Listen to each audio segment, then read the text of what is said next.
महिला इथे एकत्र येतात आणि पुनर्वसनाबाबत आपण त्यामध्ये चर्चा करतो।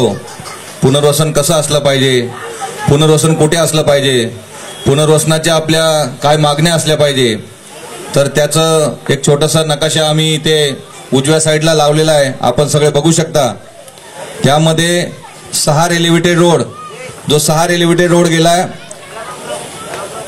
त्याच्या पलीकडच्या साईडला आमची मागणी आहे की आम्हाला पार्ल्याच्या लोकांचं पार्ल्यातच पुनर्वसन झालं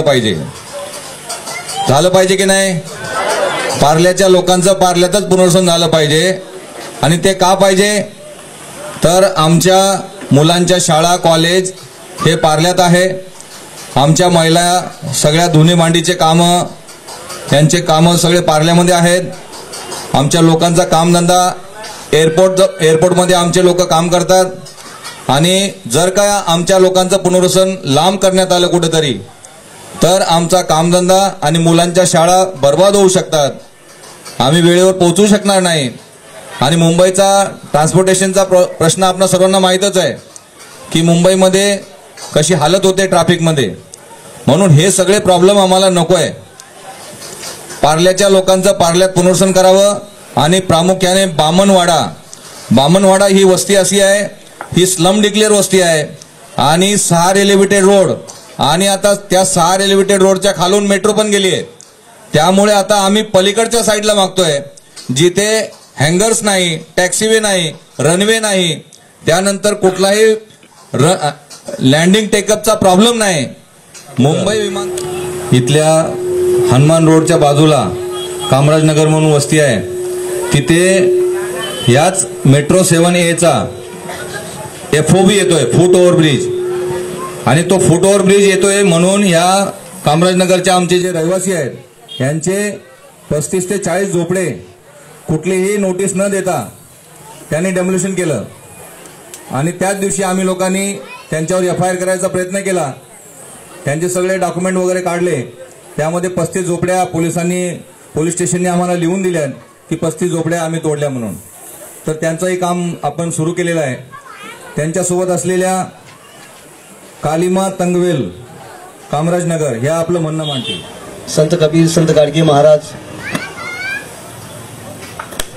या देशाचे भाग्यविधाता, या देशाचे राष्ट्रपिता महात्मा ज्योतिबा फुले, या देशाला ज्यांनी घडवलं, या देशातील प्रत्येक शोषित, पीडित, वंचित बहुजनाला ज्यांनी हक्क अधिकार दिला, ते भारतीय संविधानाचे शिल्पकार परमपूज्य डॉक्टर बाबासाहेब आंबेडकर यांना विनम्र अभिवादन करून आज पार्ले विभागामध्ये आमचे मित्र सुंदर पाडगुळ यांनी जो कार्यक्रम आयोजन करण्यात आलेला आहे, संविधानाचा 75 वर्ष आणि आपले हक्क आणि अधिकार, मला अभिनंदन वाटतं की उद्या 75 वर्ष आपण साजरा करतोय आणि अंधेरीमध्ये एकही कार्यक्रम नाही आहे आणि पहिला कार्यक्रम तुमच्या विभागात होतोय, म्हणजे या विभागातील जनता सतर्क जागृत भारतीय नागरिक आहे। भारतीय संविधान म्हणजे काय आहे, त्या संविधानाने आम्हाला काय दिलंय। आज ज्या महिला इथं बसलेल्या आहेत त्या आपले हक्क मांडतायत, आपल्या व्यथा मांडतायत, आपलं दुःख मांडतायत। संविधानाला 75 वर्षे होऊनही आम्हाला आमच्या हक्काचं घर भेटत नाही, याचा अर्थ आपण समजायचे की संविधानाची अंमलबजावणी होते का नाही। जर संविधानाची अंमलबजावणी झाली असती तर इथे तुम्हाला स्वतःच्या हक्काचं घर घर भेटलं असतं, आमच्या माय भगिनीला, सावित्रीच्या, जिजामातेच्या, रमाईच्या लेकीना असं भांडण्याला वेळ आलीच नसती. ही दुःखाची गोष्ट आहे. 26 नोव्हेंबर 1949 डॉक्टर बाबासाहेब आंबेडकरांनी या देशाला संविधान दिलं आणि 26 जानेवारी 1950 त्याची अंमलबजावणी झाली आणि आम्ही प्रजासत्ताक झालो. हा देश आमच्या मालकीचा झालाय, हा देश आमचा आहे, प्रत्येक नागरिकांचा आहे. तो दिवस आहे उद्याचा. आणि आमच्या मालकीचा देश, आमच्या मालकीची जागा आणि आम्ही भीक मागतोय कुणाकडे, हा प्रश्नचिन्ह तुमच्या समोर आहे. मी मागे पुण्याला गेलो होतो, अशाच महिला बसल्या होत्या आणि एक वकील बाई म्हणते की आम्हाला संविधानाने काय दिले. कोण बोलते? एक वकील बाई शिकलेली बोलते, संविधानाने आम्हाला काय दिले. 1950च्या नंतर संविधानाची अंमलबजावणी झाल्याच्या नंतर त्याच्यापूर्वी हा देश मनुस्मृतीवर चालायचा. कशावर चालायचा? हर्षल पाटील साहेब ओबीसी नेते यांना मी विनंती करतो मंचावर यायचंय. त्या मनुस्मृतीमध्ये लिहिलं होतं महिलांनी शिकायचं नाही, सामाजिक क्षेत्रात काम करायचं नाही, चूल आणि मूल एवढंच काम करायचं. मी त्या महिलांना सांगू बोललो, मनुवाद्यांनी नारीला सती करून जाळलं, मनुवाद्यांनी नारीला सती करून जाळलं, पण माझ्या बाबासाहेब आंबेडकरांच्या संविधानानं त्याच नारीला भारताचा राष्ट्रपती आणि पंतप्रधान बनवलंय. ही ताकद आहे संविधानामध्ये आमच्या, ही ताकद आहे. माझा आवाज केवढा बघा, तुमचा आवाज एवढा आला पाहिजे. भारत माता की, छत्रपती शिवाजी महाराज की जय. अंबा तुळजा भवानी.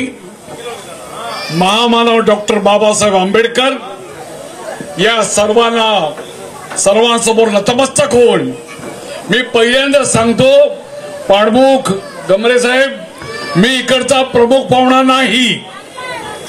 मी 1990 सालापासून इकडे येतोय, बरोबर आहे ना.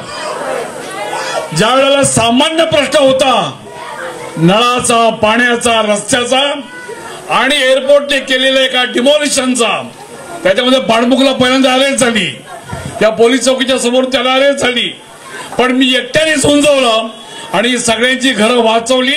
याचा मला अभिमान आहे, याचा मला अभिमान आहे.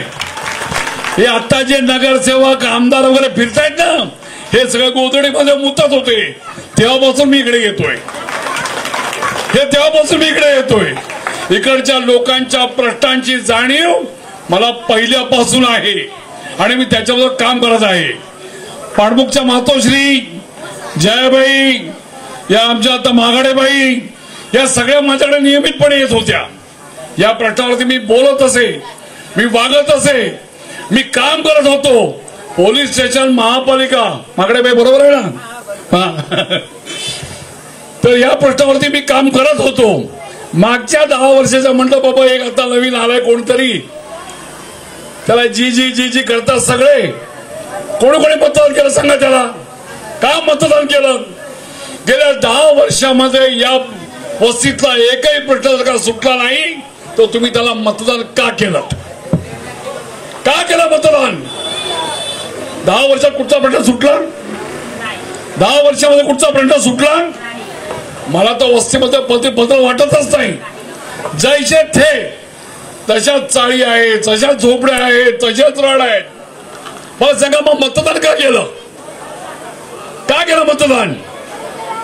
आपलं मत काही लोकांनी 2-2 हजार रुपयाच्या नोटेवरती विकलं गेलं. अहो 2,000 रुपये घेतले आणि 5 वर्षासाठी आपलं आयुष्य त्याच्या ताब्यात देऊन टाकलं. 500 मध्ये पण दिलं. 500 म्हणजे 365 दिवस एका वर्षाचे, 5 वर्षाचे 2000 दिवस झाले, म्हणजे 8 आणे दिवसाला तुम्ही आपलं आयुष्य विकलं. 8 आणे दिवसाला. एवढ्या छोट्या छोट्या किमतीत आपण सगळे भुलून गेलो आणि त्याच्या मागे जय जयकार करत उभी राहिलो. उगाच काही काम नाही, धाम नाही, नुसतं कामाचा आभास, मोठमोठ्या गप्पा आणि एक काही प्रश्न तडीच नेला नाही. याला जबाबदार तुम्ही आहात. तुम्ही महिलांचे, माझ्या भगिनींचे, मातांचे हार्दिक अभिनंदन. तुम्ही या सभेला उपस्थित राहून आपल्या या लढ्याला तुम्ही सक्रिय पाठिंबा दिलात आणि हा लढा यशस्वीपणे आपल्याला पुढे घेऊन जायचा आहे, याच्यासाठी तुम्ही इथे जमलेले आहात. मला या मंचावर आता थोड्या वेळापूर्वी साहेबांनी सांगितल्याप्रमाणे की आपल्याला सर्व जे अधिकार जगायचे जे अधिकार दिलेले आहेत ते संविधानाने दिलेले आहेत. तर आपले जे मूलभूत अधिकार आहेत, जे आपल्या हक्काचं घर आहे, ते आपल्याला कोणीही हिरावू शकत नाही. आणि ह्याच्यासाठी आपल्याला सगळ्यांनी एकत्र येऊन या ठिकाणी लढा द्यायचा आहे. आणि कितीही आपल्यावर संकटे आली,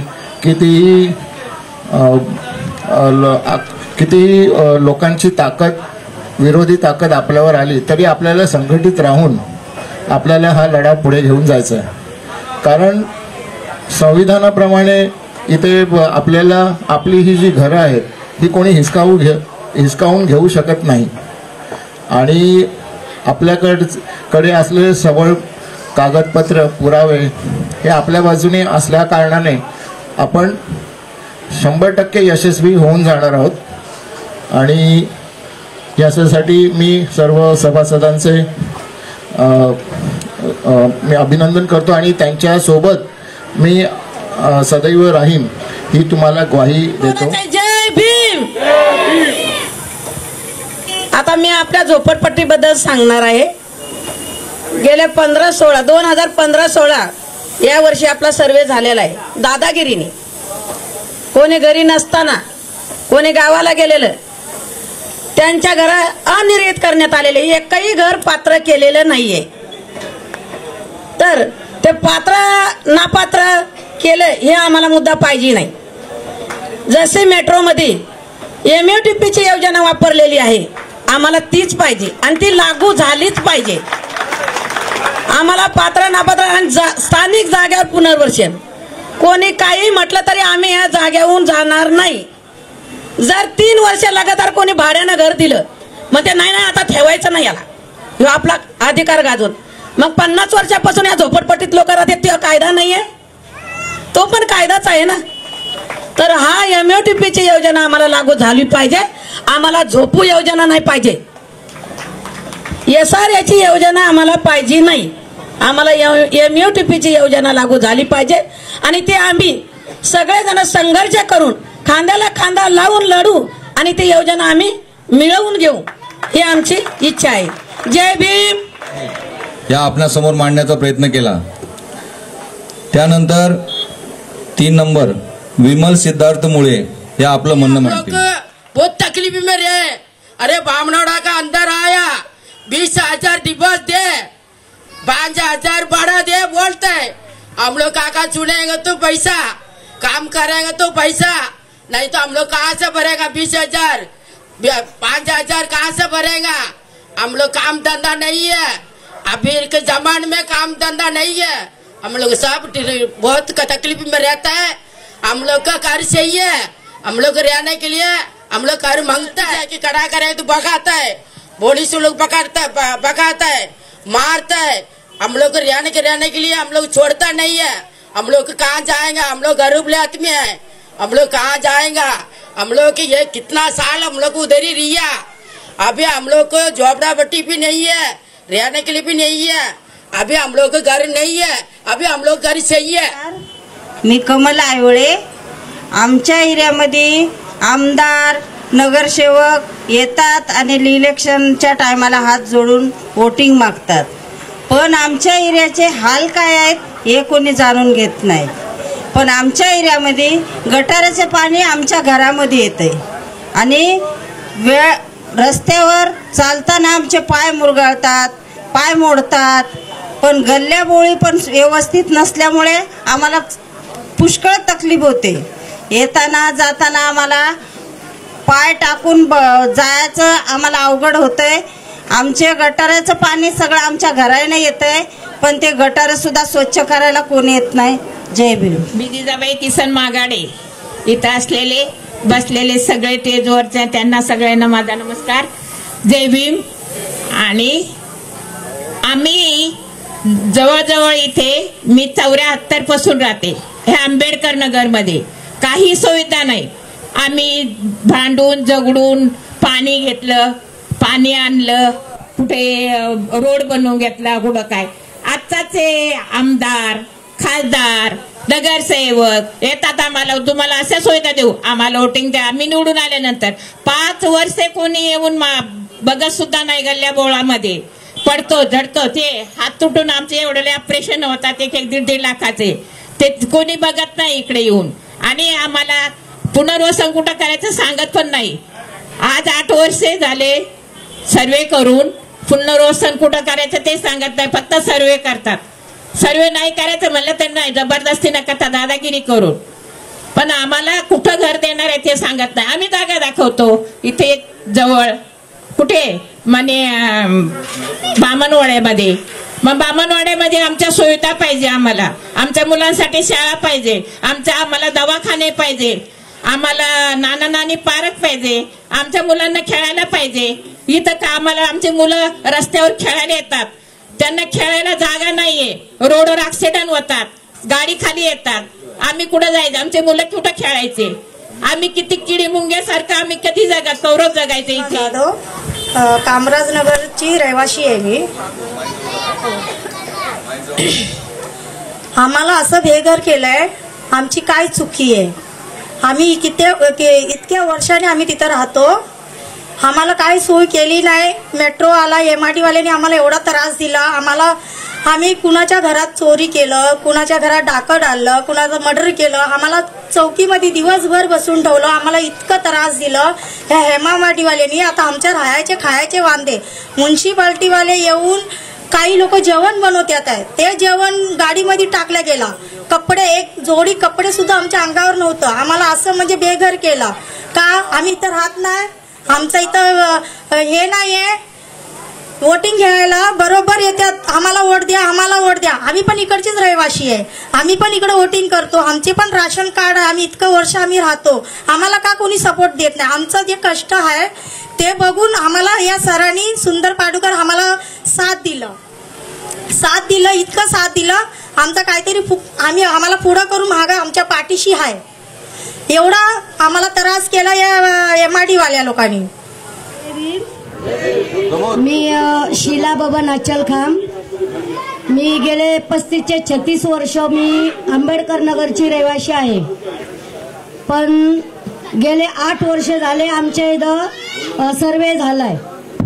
8 वर्ष झाले सर्वे झालाय, परंतु अजूनही त्या लोकांनी आम्हाला काही सांगितलेलं नाहीये की तुम्हाला कुठं तुमचं पुनर्वसन कुठं करणार, कुठं नाही, काही सांगितलेलं नाहीये आम्हाला त्यांनी.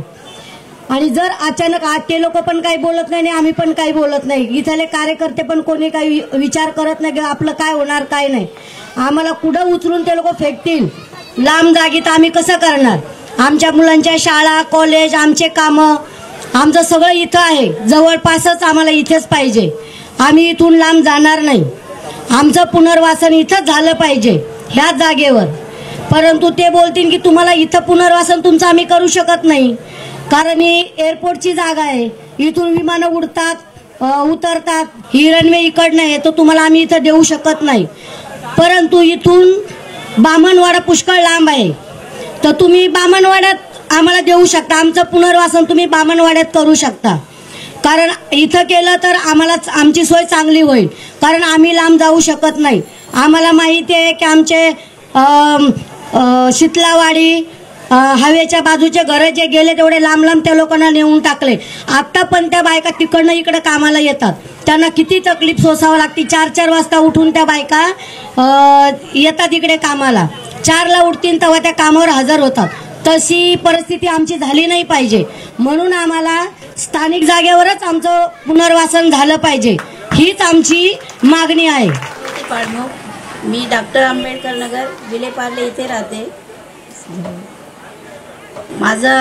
माझ्या म्हणण्याप्रमाणे आपल्या इथे मुंबईत नवीन हॉस्पिटल, या लाडके आमदार, खासदार, मुख्यमंत्री या लोकांनी मुंबईत अजूनही सुद्धा नवीन हॉस्पिटल एकही सुद्धा बांधलेलं नाही. म्हणून माझी हीच विनंती आहे, आमचे जेव्हा पुनर्वसन होईल तेव्हा आम्हाला जिथे इमारती बनवल्या जातील तिथे एक शानदार हॉस्पिटल बांधावा. कमीत कमी 500 खाटाचं हॉस्पिटल बांधलं पाहिजे. कामराजा नगर हम लोग की झोपड़ापट्टी, झोपड़ापट्टी में हम लोग काम पर जाने के टाइम नोटिस नहीं दिया, मगर हम लोग घर तोड़ दिया। हम लोग बच्चे लोग हम लोग सब घर के बारह में हम लोग मार मार के भगाया। हम लोग भाग गया, फिर आके हम लोग बर्तन दे कपड़ा दे ऐसा बोल के हम लोग उसका हाथ पाँव पकड़ा। फिर वो लोग हम लोग डंडा में मारा, हम लोग बदन में सूज गया, फिर बैठ गया। फिर हम लोग चलने की नहीं हुआ, उठने की नहीं हुआ। बर्तन पूरा कपड़ा किपड़ा बच्चे लोग पूरा मार मार के भगा के सत्यानाश कर दिया। फिर हम लोग क्या करेंगे मालूम नहीं है, उठने के लिए नहीं, कुछ नहीं है, सब दर्द दे रहे। फिर कोबरा हॉस्पिटल गया, पुलिस वालों को ऐसा हम लोग को मार मार के भगाया। फिर कोबरा हॉस्पिटल गया, कोबरा हॉस्पिटल में जाके दवा पानी करने के लिए गया। दवा पानी नहीं करेगा, तुम जाके पुलिस स्टेशन में कंप्लेंट दे कि उसको उधर से सिटी लेके आओ, फिर तुम लोग ठीक मत करेगा बोल दिया। टाळ्या वाजवायला काय खर्च लागतो का? यानंतर आमच्या दुसऱ्या महिला आहेत। लगातार तो प्रयत्न करत आहोत की स्थानिक आपल्याच महिलांनी त्याचं नेतृत्व करावं आणि त्या महिलांना आम्ही काही आपल्या मागण्याबद्दल त्यांनी काही तयारी केलेली आहे। तर जे भी काही तयारी त्यांच्या परीने त्यांनी केली प्रमुख मागण्याबाबत, तर ते आपल्या समोर आम्ही आणण्याचा प्रयत्न करीत आहोत आणि ते आपण नोट करावं की त्यांचं म्हणणं, त्यांच्या मागण्याबाबत आपल्याला काय वाटतं की खरोखर यांच्या मागण्या रास्त आहेत की यांचं म्हणणं काही आवाजच्या सव्वा आपण काही मागणी करत आहोत, तर आपण थोडी नोंदही करावी। तर मी सर्वप्रथम आजच्या कार्यक्रमाला सुरुवात होत आहे। मी सर्वप्रथम आपल्या इथल्या आंबेडकर नगरच्या रहिवासी शीला बबन अचलखाम यांना मी विनंती करेल की त्यांनी स्टेजवर यायचं आहे आणि आपलं म्हणणं मांडायचं आहे। आम्ही आलोय की तीनदा, सर आम्हाला हेल्प करा, सर आम्हाला काहीतरी पुढं आम्हाला आमच्या तर त्यांनी सांगितलेलं ते 2 माणसं आणि 2 लेडीज होते ना, तेच पुढे होते, आम्ही पाठी होते आणि ते पुढे काय गोष्ट होते काय करतात ते त्यांनाच माहित होता। आमच्याकडून भरपूर पैसे घेतले आणि आम्ही पाठी होतो आणि आम्ही विचारलो ना की बाबा काय झालं, काय बोलले सरांनी, नाही काय नाही बोललं, ते आपल्या साथ देतेली, आपल्याला घेऊन देणार, इथं हे करणार ते करणार असं म्हणून आम्हाला कानामध्ये ही गोष्ट टाकलं गेलं। थँक्यू। भारत माता की आंबेडकर नगर। माझं नाव विमल मुळे, जवळ घे। माझं नाव विमल मुळे। आम्ही इथं राहतात, आमची तर एवढी परिस्थिती आहे पण आम्ही कोणाला सांगू शकत नाही। पण आम्हाला लग्नासाठी आमच्या मुलाचे लग्न आम्हाला करायचे असले तर आमच्यासाठी एक हॉल देण्यात यावे, 1000 खुर्च्यांचा हॉल आम्हाला पाहिजे, ही माझी मागणी आहे। जय भीम। तशी योजना आम्हाला नाही पाहिजे, तर कुठली योजना पाहिजे? MUTP योजना पाहिजे। मेट्रो मध्ये जी योजना वापरली MUTP योजना 100% घराला पात्र करणारी योजना। यानंतर लीलावती पाडमुख